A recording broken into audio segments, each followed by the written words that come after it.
Hello! So I am coming to you from the day after I just finished my fourth book, The Nutcracker Effect.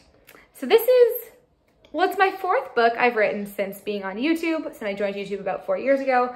It's my sixth book I've written in total. I wrote one in high school and one in university, but they were kind of bad. And I wasn't like writing seriously and I didn't really know how to write scenes at the time. So like you can count them or not. I would say no, I wouldn't count them, but whatever. This is, for all intents and purposes, let's call this my fourth book. And I finished it yesterday. And so I just wanted to talk to you a little bit about like the process, what it's about, where the idea came from, how long it took, the process that I followed, etc., etc. Mostly for documentation purposes, because I think this is fun stuff and you always forget. So for example, I forget where I got this idea for Some Kind of Criminal, the book that I am doing another developmental round on now, but I've had queried a little bit. That I have like very clear memory. I know exactly where I was. I was in Florence. There was like a church and there was stairs here, and I was walking down the street and I was wearing these blue shoes. It's like very, it's very detailed. This one, I don't remember. I remember that it came to me first as a title.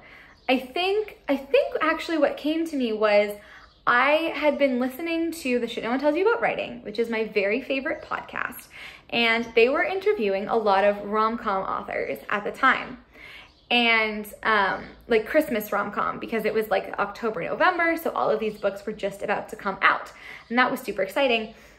And I was getting really into the idea of writing a Christmas rom-com, but I wanted to write it YA because I'm writing. I write YA, I love YA. And I remember like this was like almost market driven, weirdly. Like I went on to the publisher's marketplace and I was looking at book deals. I was like, do they even sell like Christmas romancy YA books? The answer is yes, there's a few. And I was like, okay, this could be something. And then I was like, well, what could it be? And then I was walking around. I must have been in Kenya because the first record I have of the idea being like written down is October 22nd or so, but that was when I bought the notebook that I was going to brainstorm the book in. So I clearly had the idea a while before that, which would have meant September-ish when I was in Kenya. And it actually came to me first as a title. The title is The Nutcracker Effect, just out of the blue. That's never happened before, and I was like, whoa. So the origins of this book, interestingly, are that I wrote a book back in 2021 called Project Musical, and it was about a student named Shar, and I was basically trying to write like Rocky set in a high school theater setting. And she was directing this play, and it was a competition, and she was you know, there was this whole cast and this whole thing, and I wrote it and then I like put it to the side and I never really went back. It was epistolary form. It was written like as diary entries, and there were certain times where I just got so into the weeds. Like some of it was good, but the entire middle section was just me like imagining rehearsals and like staging Antony and Cleopatra creatively for myself and giving like my imaginary characters playing imaginary characters their like notes from a director perspective. Like it was so much fun. And so I came up with this title, and my original thought was, okay, how about I take like the Project Musical and I turn it into a Christmas romance thing, and I can have, you know, the two characters get together. Originally the main character, Shar, of Project Musical, had no romantic interest in the book. She didn't get together with anybody. And I was like, well, I can have her get together with someone and she can be putting on the Nutcracker. Like, that's so cool. And I thought about it for a while. And the problem I have with romances, and it's gonna happen, I'm gonna hear me talk about this a lot because I'm, you know, gonna have to edit this book and spend a lot of time on it, is that I don't understand how to plot them. Like, I've read Romancing the Beat. I got the meet cute. I have like obstacles and lovers break up and the proof of love. And I'm like, but the rest of the scenes, what happens? Like, what do they do? Because, you know, my third book, Some Kind of Criminal, was a heist book. And so literally every scene in that is like, okay, what's our goal to solve the heist? Like, which piece of the puzzle are we putting together today? Are we being followed? Like, we were chasing and stealing and spying and cracking codes and all this stuff. So like, there's a lot of like action. And you get to a romance and I was like, I don't know what to do. And so I read Romancing the Beat and I was like not feeling fully like crazy about it, to be honest with you. And I also wasn't loving, like, I was like, nah, because Shar had been the main character Project Musical, and I was thinking, you know, I've been in her head, she can be the main character of the Nutcracker Effect, but I couldn't make Shar fall in love. She is just at the point that I have her being written in her character arc. She can't have a love story. Like, flat out, it doesn't make any sense at all for her to have a love story. And I was very like intentional about that in Project Musical. I was like, she is not falling in love. And I went to be like, how do I turn this into the Nutcracker romance? I was like, she still can't fall in love. I was like, nope, this can't work. And so I had a couple of characters from Project Musical that I was like, I knew already and I knew I wanted to reuse. One of them is Elise. I love her. Julian, I think I might have made up, and I was like, maybe Elise and Shar. And I was like, no, that's not Shar. And also she can't have a romance right now. She's not in the headspace. And I was like, okay, then maybe I can like make it about Elise, who plays the Sugar Plum Fairy, or Claire or something. And I didn't know at that point. I was like, maybe I could give her another romance. And at that point, I was like, I don't know. In Project Musical, another character, Julian, who had a whole different name in Project Musical that I don't even remember, he had a whole romance, like a secret one going on. And eventually I just had the idea of like, wait, what if I basically did it like Love Actually? And I had been reading a lot of StoryGrid, and what they do in one of their examples, or one of the podcast series, is they plot out the Brokeback Mountain, I think it might be, the short story, beat by beat. And then one of the writers, editors, like wrote her own version of it using those beats exactly in like a different setting. And they were gonna see like, was this a good way to write a story? And I was like, you know what could help me really hack this is if I just basically like took inspiration from all of the different love stories in Love Actually and put them in high school and went bananas with it.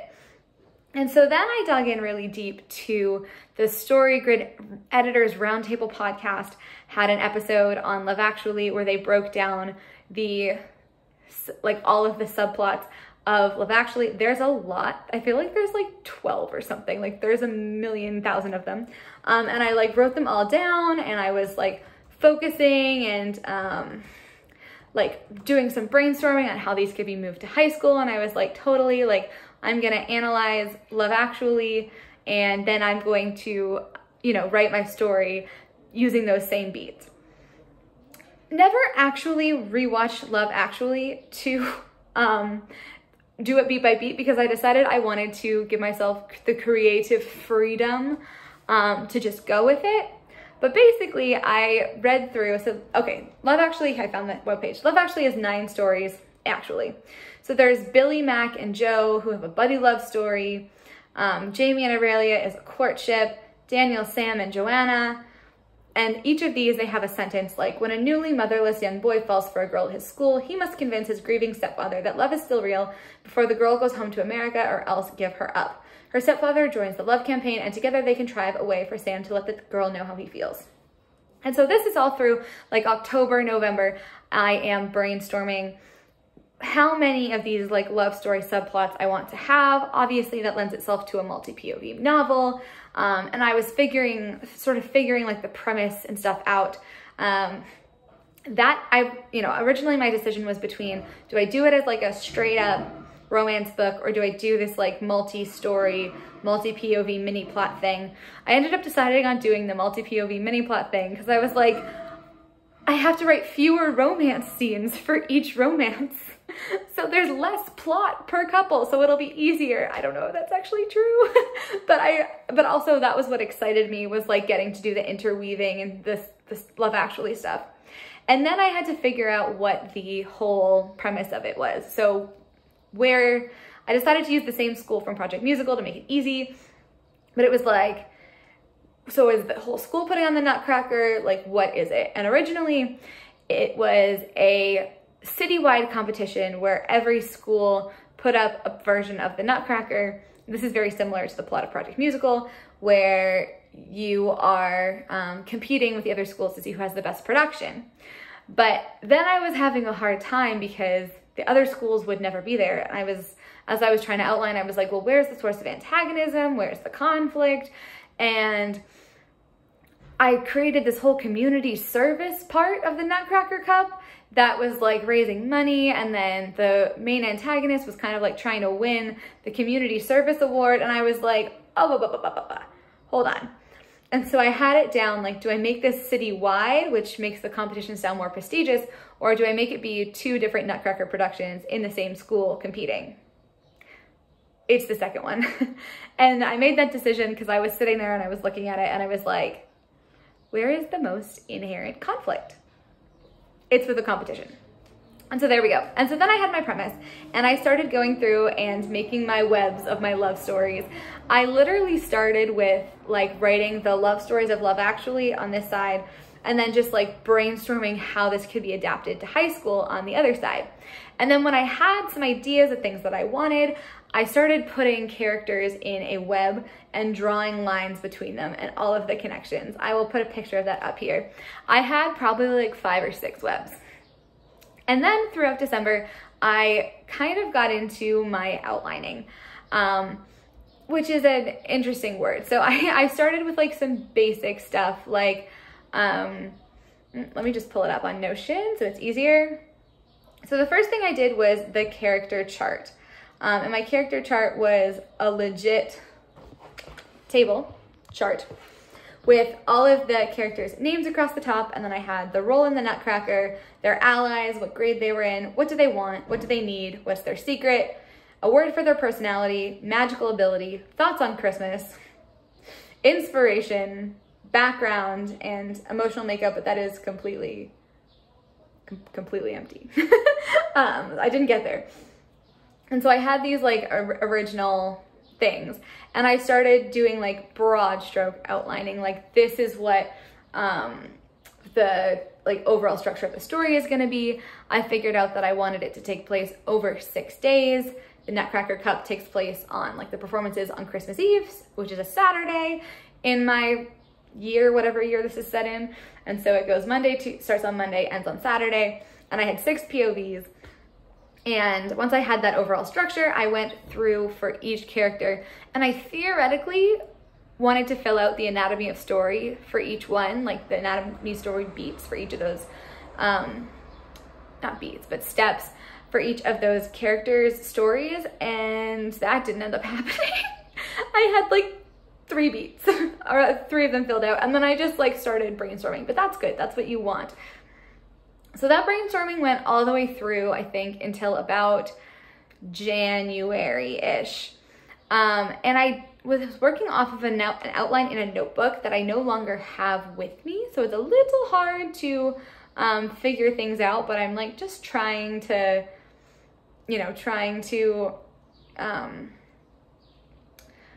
put the timeline together a little bit here. And so in January, I joined, I guess, the Write Mentor program, which is great. It's great for getting peer feedback on your writing. And It's a UK-based program. It's a little pricey in Canadian dollars, but it's worth it. So you get peer feedback 3 times, I think, and mentor feedback 3 times, 3 submissions. It goes on for 3 months.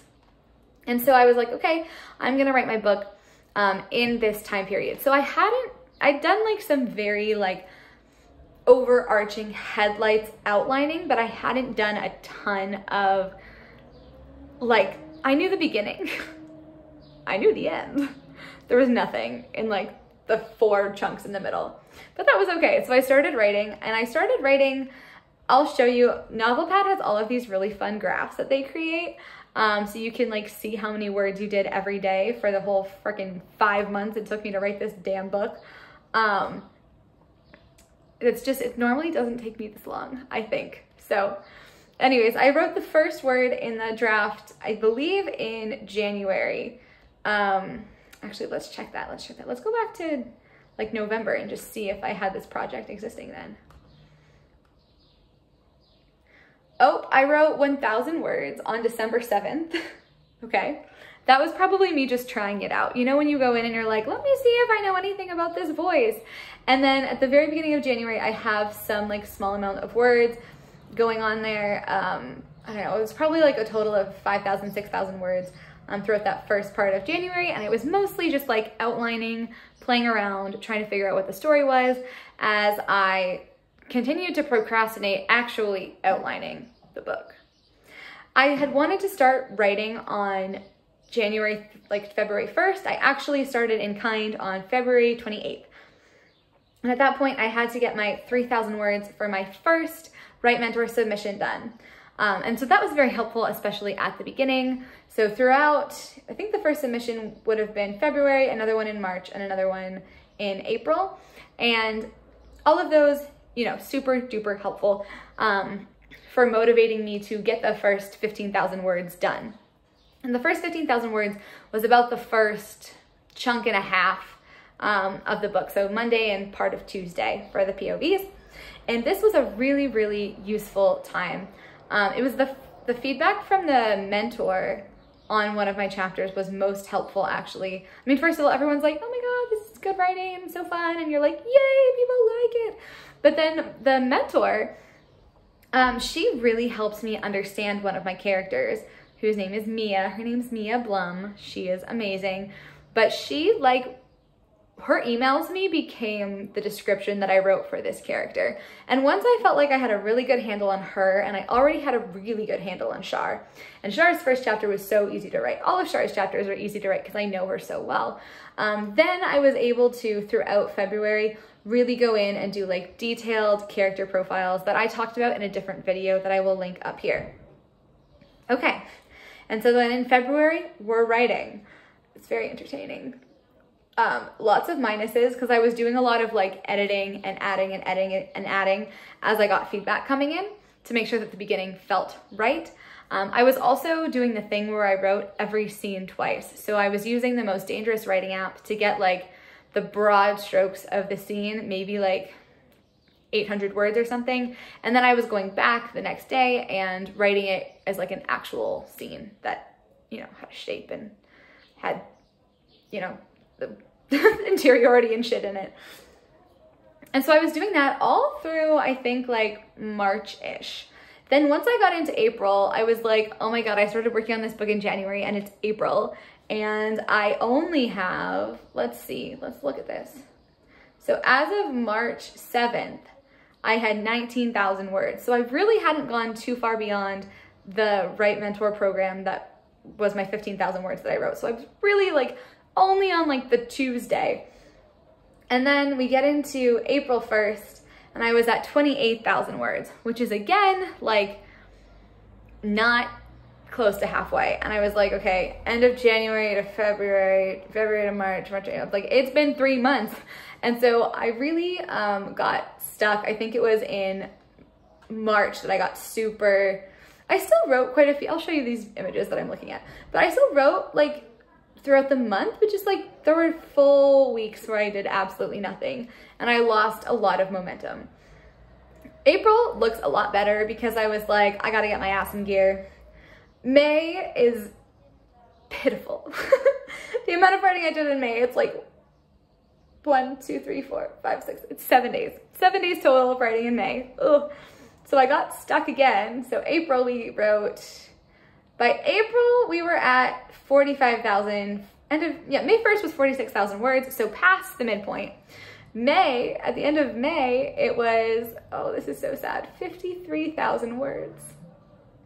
And then in June, I got from 53,000 words all the way up to my 86,478.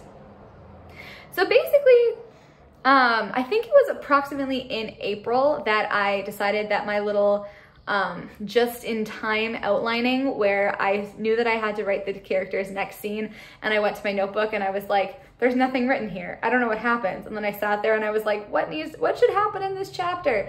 And I tried to figure it out. I decided I was getting a little fed up with that, and it wasn't working well, and I was losing patience and momentum.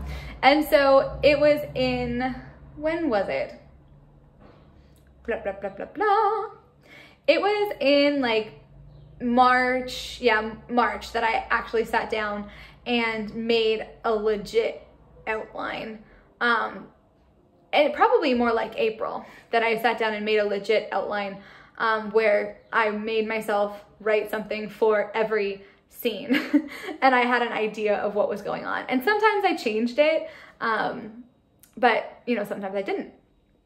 And so it was a really interesting writing experience. I always talk about my process being something to the effect of, and I've kind of done this a couple times. I did the same thing with Some Kind of Criminal, because I got the idea for Some Kind of Criminal in September, and then I was determined to write it in November for NaNoWriMo, but then I didn't because I wasn't really ready. Like, I probably wrote the first 10,000 words in NaNoWriMo and then just like sat around and sulked for a bit and was like, I can't get myself to work on this story. Then sometimes in January of 2022 was when I sat down, did an outline for real, and then wrote and finished in March. So that is like idea to finishing in March, and now idea in August, actually. The idea was probably in August. So that's like an idea to finish draft was August to September, September to October, October to November, November to December, December to January, February, February, March. So that's like 6-7 months total from idea to initial first draft. The first draft of that, of course, I completely, like, there's only 3 scenes in that first draft that you could say are revised and not fully completely thrown out and rewritten, but that's okay. And this one took me, let's call it September to October, October, November, November, December, January, February, February, March, April, May, June. It took me 9 months from idea to thing to finish writing the book. So what is that? Two extra months, which is annoying. And the reason it's annoying, and I know it's like, you know, I really drafted the book in about 4 or 5 months, right? Whereas I drafted Some Kind of Criminal in about 2-3. And the reason I'm like, ugh, I can't believe it took me so long is because I know my process, and my process is the first draft is such crap that I will most likely be rewriting this entire book. And so it annoys me, not that I have to throw out the words, because that's fine, that's the process, but it annoys me that I have to throw out the words and it took me so long to goddamn write them, you know? Like, I wish I could go back to myself in like March and be like, you're still gonna be working on this book in June, finish it now, like get your bum in the chair and write the words. Yeah, because when I mean, I've like always had a little bit of skepticism for the write every day mantra, but I have to tell you, it has its place, because when you don't write every day and you tell yourself you don't have to, you end up skipping weeks where you don't write anything in the book, and then you go back and you're like, who are these characters? What is this story? And you lose so much momentum. So especially for drafting, like, there's something to be said for like making yourself get obsessed with the story. That's when my best work is always done. That usually happens for me in editing, when I'm like super obsessed with it. And first drafts, I mean, it's all hard, but first drafts are particularly hard. I like to play with the words once they're on the page, but getting them there in the first place is annoying as hell. So So that's why I'm like, ugh, I can't believe I took so long to write a first draft. It's a very fair amount of time, but for something that is such crap, I feel like I should be able to do it faster. Do you know what I mean? I feel like I should be able to, that I'm gonna throw out, I feel like I should be able to do it faster. And I think like going forward, I wanna try like, the problem is I say to myself like, oh, I could try like zero drafting, or I could try something like just doing like mini screenplays of all of the scenes. The problem with that being a zero draft, maybe I really should try it. But the problem with that is that like the voice of the story is so important. You know, the first like 2 months I was working on this, I was really honing in on the characters' distinct voices and trying to figure out how to write 6 different POVs that read like different characters. That was my #1 concern. And I got good feedback on it, that I kind of, like I got there, I think, to where they're somewhat distinct. I'll keep working on it. Of course, it's not perfect yet, but that was a big first step. So like that interiority, that voice thing, it's really hard to say like, oh, here's my, I guess that would be, you could call it an outline. I don't know. But there's something, and I'm gonna talk about this more in a different video, but like there's something about my instincts, my storytelling instincts do not come out in outlining. My storytelling instincts come out when I'm writing words on the page and I feel the pacing and I feel the emotion and I'm in the moment and I'm in the character's head and I'm like, this is what needs to happen next. So that's like when I'm actually writing, I will freely ignore huge chunks of my outline because just like instinctively, I'm like, we don't need that. I already hit this beat. Like things just happen organically and that is great. And so I'm not convinced that going through a big zero draft or even a more detailed outline would necessarily be helpful because I wouldn't have that instinctual thing. I don't know. Maybe for my next book, I will outline more and I will do legit actual scene cards. So that is a very long, super rambly video about my experience writing this book. I would love to hear what your experience writing your own books has been, if you are starting, if this is like your first or 10th, what kind of processes you use, how long does it take you, because it's different for everybody.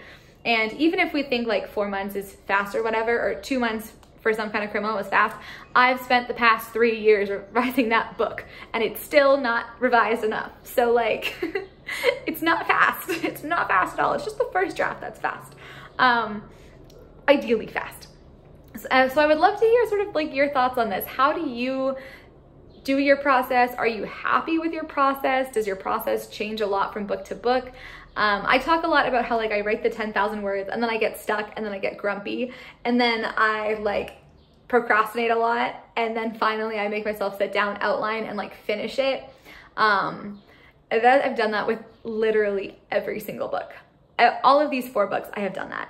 So do you have any like quirky things in your process like that you're like, inevitably, this is what's gonna happen? Anyways, I would love to hear from you.